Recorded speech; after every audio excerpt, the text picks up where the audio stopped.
Hi, I'm Aaron from the Studios, and today I'm going to show you a few reverb tips and tricks. To start off with, I've got a pluck and some chords.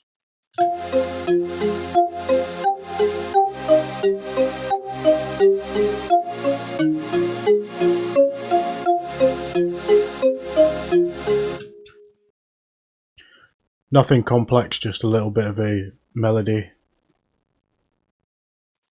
And what I'm going to do to start off with is just stick a reverb straight onto the pluck. I'm using Arts Acoustic.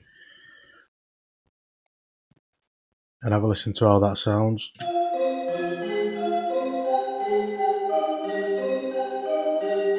So at the moment we've got the dry completely off. It sounds quite creative. It sounds like a sound that you could use. And there's probably nothing wrong with using it like that.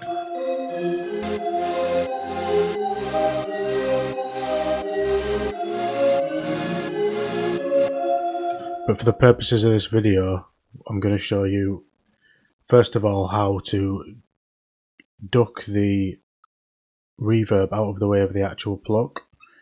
So I'm going to bring the dry up, take the wet down a little bit.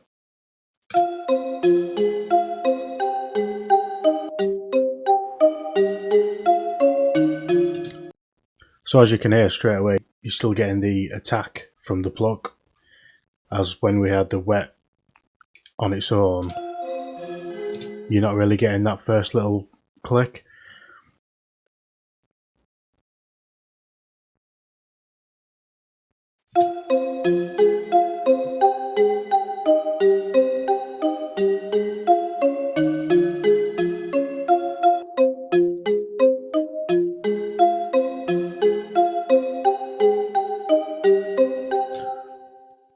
So at the moment we've got quite a long delay time for the sort of sound it is. I find if you make it too short on a pluck, or this particular sound anyway, it doesn't sound right. I mean, it can do, but to me it sort of sounds more like hitting pots and pans, a bit sort of quite metallic, which is nothing wrong with using, but I don't really want that sort of sound. So I'm going to try and go for quite a long delay time. And as you can hear, if you get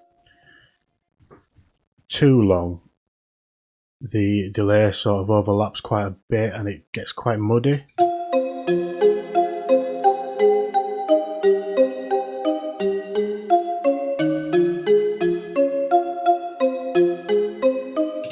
So I still want it to sort of have that little bit of a metallic sort of reverb, but I want it to have a nice dreamy sort of tail. Now what I'm going to do is move the reverb onto a return track, because I'm wanting to sidechain the reverb to the actual pluck itself. So at the moment we've just got the pluck there, and if we send that to the reverb return track I've just copied it to,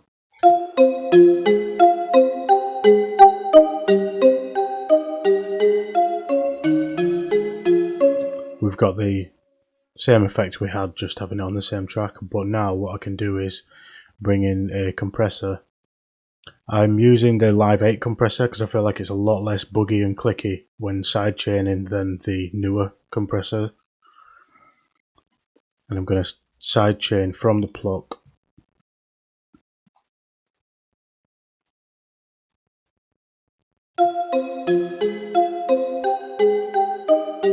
The ratio I find, it really depends, but I usually have it between 2 and 3, maybe low 2s.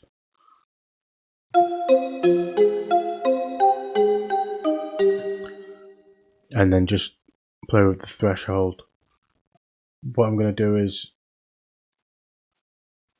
what I forgot to do is take off the dry signal from the reverb now that I've taken it on this end, because the dry signal is coming from the plug channel.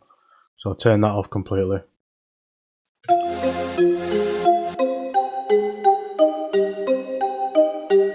I'll just solo out the return track and play with the threshold until you can hear it making quite a bit of difference. Like there you can really hear it sucking the reverb down.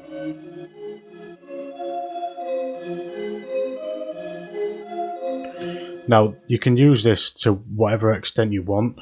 If you want quite a creative effect like that,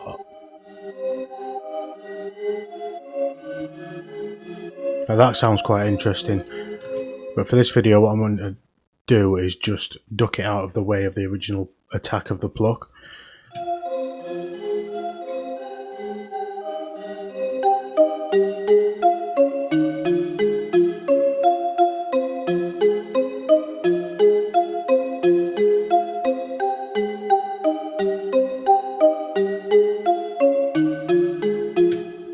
So you can hear the reverb is ever so slightly ducking out of the way of the actual pluck. So the attack of the pluck is not really any muddier from the delay. What I'd probably do is take off the low ends of that. I've not actually done any sort of EQ or compression on the pluck itself yet. So I would, on the return track, take out. Yeah, I'd probably roll it off. I'd say around there. I don't want that. Although it sounds interesting, I don't really want that sort of mid-low. And then I'm going to take a bit of the highs off.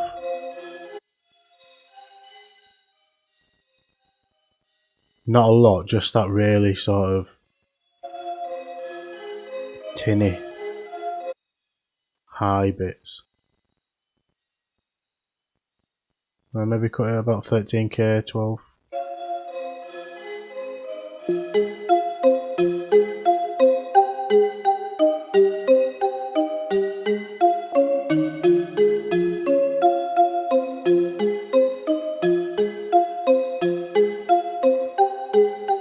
So I think that sounds cleaner already.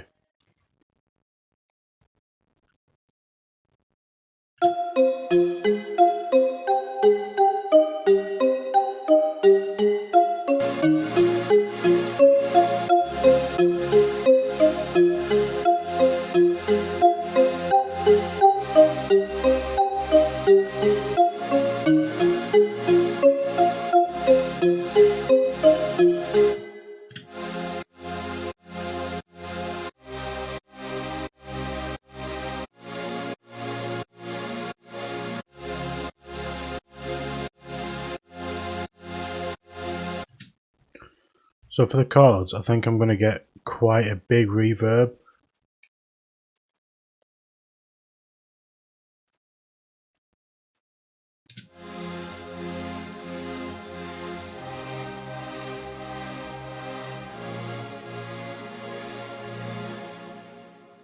Bring the dry up again.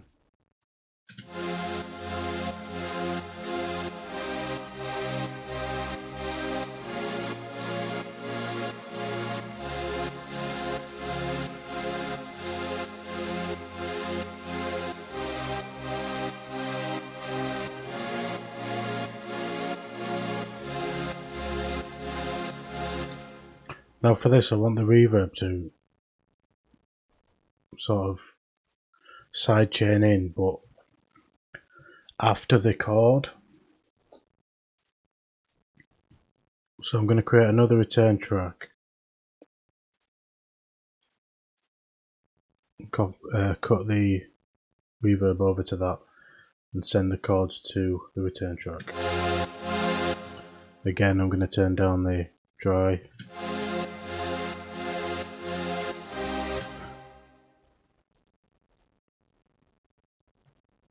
And then rather than using a trigger on this one, I'm going to bring in kickstart, and no, for now that's fine. So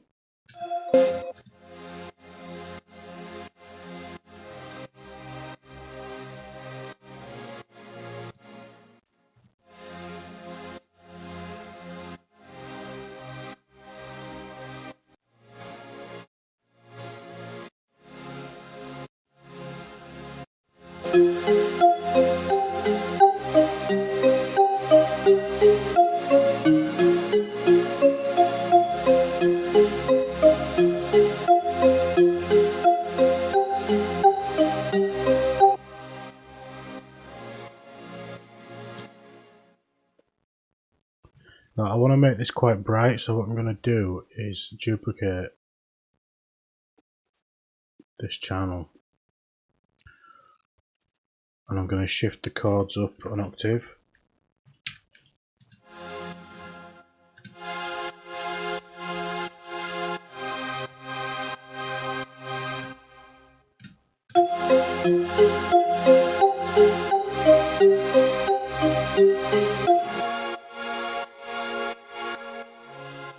So now the reverb, I've switched the reverb off from the chords that are lower and just left it on the one's an octave up.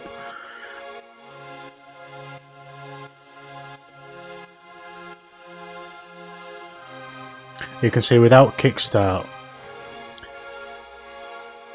it's quite a flowing reverb, it doesn't really cut off. If I stick kickstart on it, sidechains quite nicely. It could go quite extreme and have it on 100%. I like to roll it off a bit.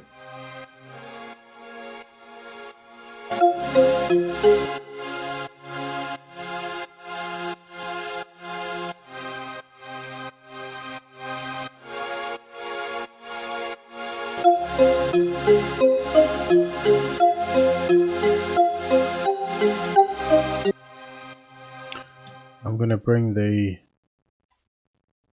volume of this up a little bit. I'm going to compress it first.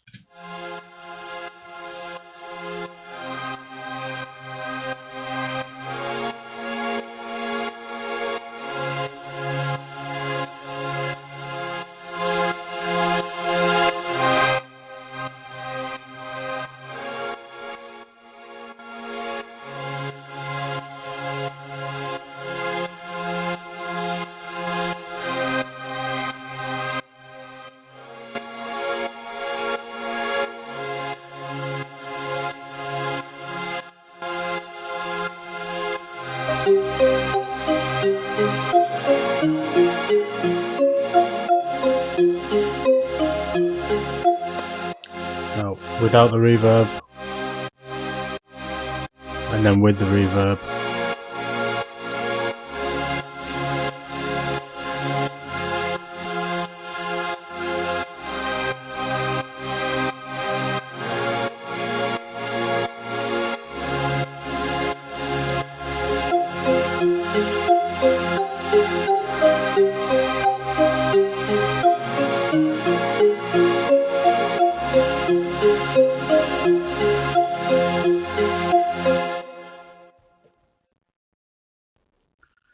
Another technique I like to use is using quite a lot of multiband compression after the reverb.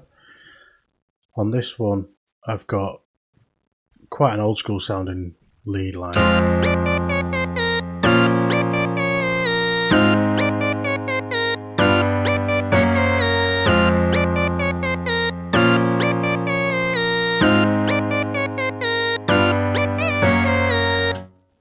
Just threw it together for the purposes of this video. I'm going to stick a reverb straight onto it. Going to go quite a high reverb time. Again, first I'll switch the chords off. Bring the dry up and the wet down.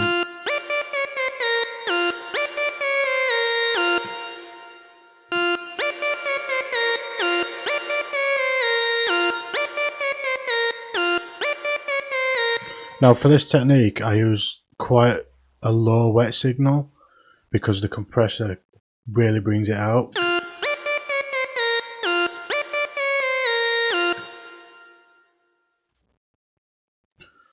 I'm going to cut some lows.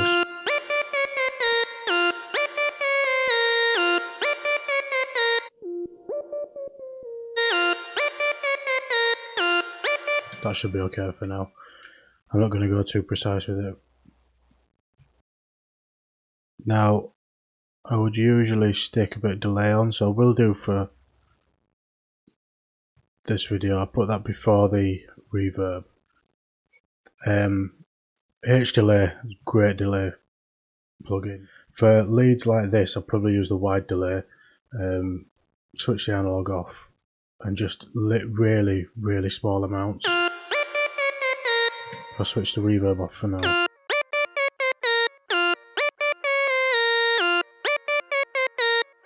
So even on 3, you can hear it bouncing around the stereo field.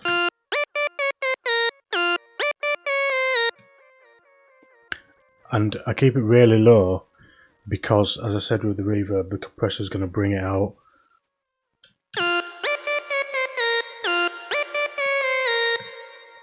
And then what I'm going to do is stick a multiband compressor on. I like the Vengeance multiband compressor.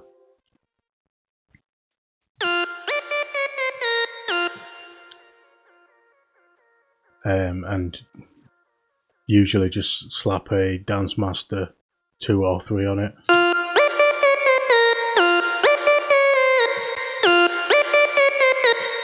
Two sounds good for this.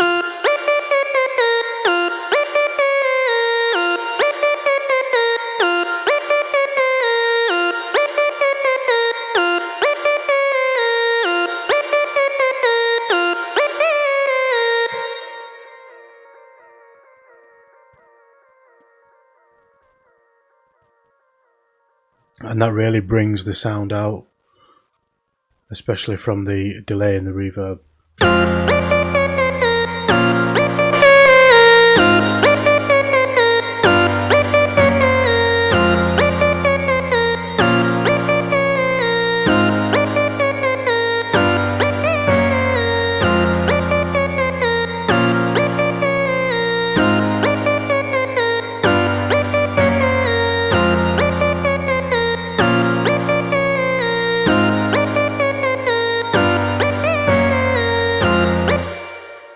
Thanks for watching. Please subscribe if you haven't already. I'll see you next time.